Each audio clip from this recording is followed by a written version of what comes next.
going to discuss the formation and location of the brachial plexus.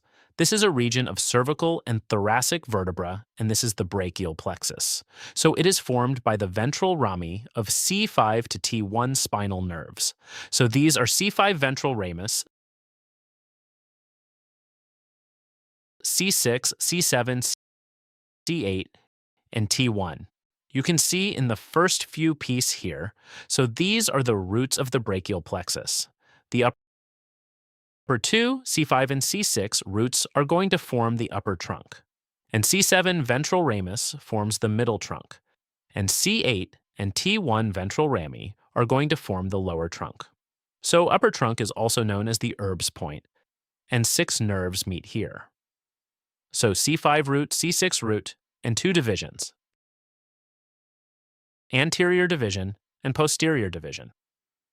And suprascapular nerve and nerves are placed somewhere here. So this is the middle trunk and this is the lower trunk.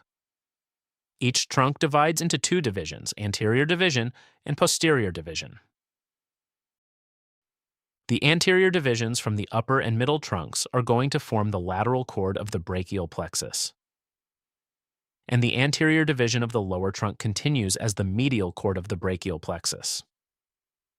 And all posterior divisions of the upper, middle, and lower trunks are going to form the posterior cord of the brachial plexus.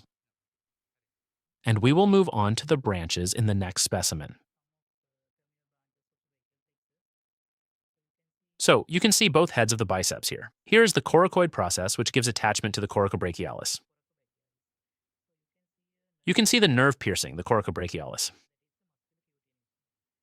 So that is the musculocutaneous nerve. If you follow that musculocutaneous nerve, you can find this lateral cord of the brachial plexus. Then you can see an M pattern. So this is the M pattern of terminal branches. This lateral limb is formed by the musculocutaneous nerve, and the middle 2 limbs are formed by the lateral root of the median nerve and the medial root of the median nerve. And the medial limb is formed by the ulnar nerve. Again, this is the musculocutaneous nerve, the lateral root, the medial root, and the ulnar nerve. Both the roots of the median nerve, the lateral root, and the medial root come together to form the median nerve.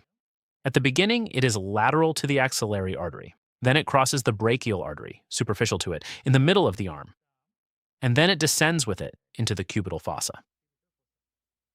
You can see another nerve between the axillary artery and axillary vein, anterior to the ulnar nerve.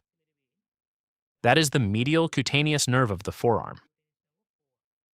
So both the ulnar nerve and the medial cutaneous nerve of the forearm are in between the artery and vein. The medial cutaneous nerve of the forearm is anterior.